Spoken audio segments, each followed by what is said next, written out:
کہمس نے ابن بریدہ سے، انہوں نے یحییٰ بن یعمر سے روایت کی، انہوں نے کہا کہ سب سے پہلا شخص جس نے بصرہ میں تقدیر سے انکار کی بات کی معبد جہنی تھا۔ میں یعنی یحییٰ اور حمید بن عبد الرحمن حمیری حج یا عمرے کے ارادے سے نکلے۔ ہم نے آپس میں کہا کاش رسول اللہ صلی اللہ علیہ وسلم کے صحابہ میں سے کسی کے ساتھ ہماری ملاقات ہو جائے تو ہم ان سے تقدیر کے بارے میں ان آج کل کے لوگوں کی کہی ہوئی باتوں کے متعلق دریافت کر لیں۔ توفیق الہی سے ہمیں حضرت عبداللہ بن عمر بن خطاب رضی اللہ عنہما مسجد میں داخل ہوتے ہوئے مل گئے۔ میں اور میرے ساتھی نے ان کو درمیان میں لے لیا، ایک ان کی دائیں طرف تھا اور دوسرا ان کی بائیں طرف۔ مجھے اندازہ تھا کہ میرا ساتھی گفتگو کا معاملہ میرے سپرد کرے گا، چنانچہ میں نے عرض کی، اے ابو عبد الرحمن، یہ عبداللہ بن عمر رضی اللہ عنہما کی کنیت ہے۔ واقع یہ ہے کہ ہماری طرف کچھ ایسے لوگ ظاہر ہوئے جو قرآن مجید پڑھتے ہیں اور علم حاصل کرتے ہیں، اور ان کے حالات بیان کیے۔ ان لوگوں کا خیال ہے کہ تقدیر کچھ نہیں، یعنی ہر کام نئے سرے سے ہو رہا ہے، یعنی پہلے سے اس بارے میں نہ کچھ طے ہے نہ اللہ کو اس کا علم ہے۔ ابن عمر رضی اللہ عنہما نے فرمایا، جب تمہاری ان لوگوں سے ملاقات ہو تو انہیں بتا دینا کہ میں ان سے بری ہوں اور وہ مجھ سے بری ہیں۔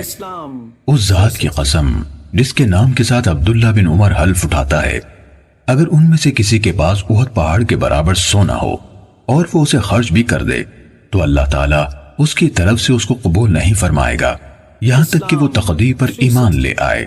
پھر کہا، مجھے میرے والد عمر ابن خطاب رضی اللہ عنہ نے بتایا، ایک دن ہم رسول اللہ صلی اللہ علیہ وآلہ وسلم کی خدمت میں حاضر تھے کہ اچانک ایک شخص ہمارے سامنے نمودار ہوا۔ اس کے کپڑے انتہائی سفید اور بال انتہائی سیاہ تھے۔ اس پر سفر کا کوئی اثر دکھائی دیتا تھا، نہ ہم میں سے کوئی اسے پہچانتا تھا، حتیٰ کہ وہ آ کر نبی اکرم صلی اللہ علیہ وسلم کے پاس بیٹھ گیا اور اپنے گھٹنے آپ کے گھٹنوں سے ملا دیے اور اپنے ہاتھ آپ صلی اللہ علیہ وآلہ وسلم کی رانوں پر رکھ دیے اور کہا، اے محمد صلی اللہ علیہ وسلم، مجھے اسلام کے بارے میں بتائیے۔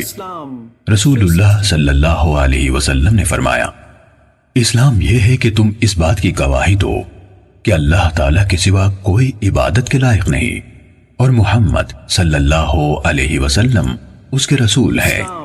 نماز کا اہتمام کرو، زکوٰۃ ادا کرو، رمضان کے روزے رکھو، اور اگر اللہ کے گھر تک راستہ طے کرنے کی استطاعت ہو تو اس کا حج کرو۔ اس نے کہا، آپ نے سچ فرمایا۔ حضرت عمر رضی اللہ عنہ نے کہا، ہمیں اس پر تعجب ہوا کہ آپ سے پوچھتا ہے اور خود ہی آپ کی تصدیق کرتا ہے۔ اس نے کہا، مجھے ایمان کے بارے میں بتائیے۔ آپ نے فرمایا، یہ کہ تم اللہ تعالیٰ، اس کے فرشتوں، اس کی کتابوں، اس کے رسولوں اور آخری دن یعنی یوم قیامت پر ایمان رکھو اور اچھی اور بری تقدیر پر بھی ایمان لاؤ۔ اس نے کہا، آپ نے درست فرمایا۔ پھر اس نے کہا، مجھے احسان کے بارے میں بتائیے۔ آپ نے فرمایا، یہ کہ تم اللہ تعالیٰ کی عبادت اس طرح کرو گویا تم اسے دیکھ رہے ہو، اور اگر تم اسے نہیں دیکھ رہے تو وہ تمہیں دیکھ رہا ہے۔ اس نے کہا، تو مجھے قیامت کے بارے میں بتائیے۔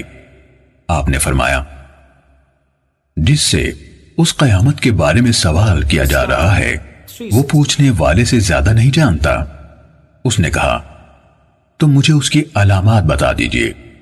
آپ نے فرمایا، علامات یہ ہیں کہ لونڈی اپنی مالکہ کو جنم دے، اور یہ کہ تم ننگے پاؤں، ننگے بدن، محتاج، بکریاں چرانے والوں کو دیکھو کہ وہ اونچی سے اونچی عمارتیں بنانے میں ایک دوسرے کے ساتھ مقابلہ کر رہے ہیں۔ حضرت عمر رضی اللہ عنہ نے کہا، پھر وہ سائل چلا گیا۔ میں کچھ دیر اسی عالم میں رہا، پھر آپ صلی اللہ علیہ وآلہ وسلم نے مجھ سے کہا، اے عمر، تمہیں معلوم ہے کہ پوچھنے والا کون تھا؟ میں نے عرض کی، اللہ اور اس کا رسول زیادہ آگاہ ہے۔ آپ صلی اللہ علیہ وآلہ وسلم نے فرمایا، وہ جبرائیل تھے، تمہارے پاس آئے تھے، تمہیں تمہارا دین سکھا رہے تھے۔ صحیح مسلم حدیث نمبر 93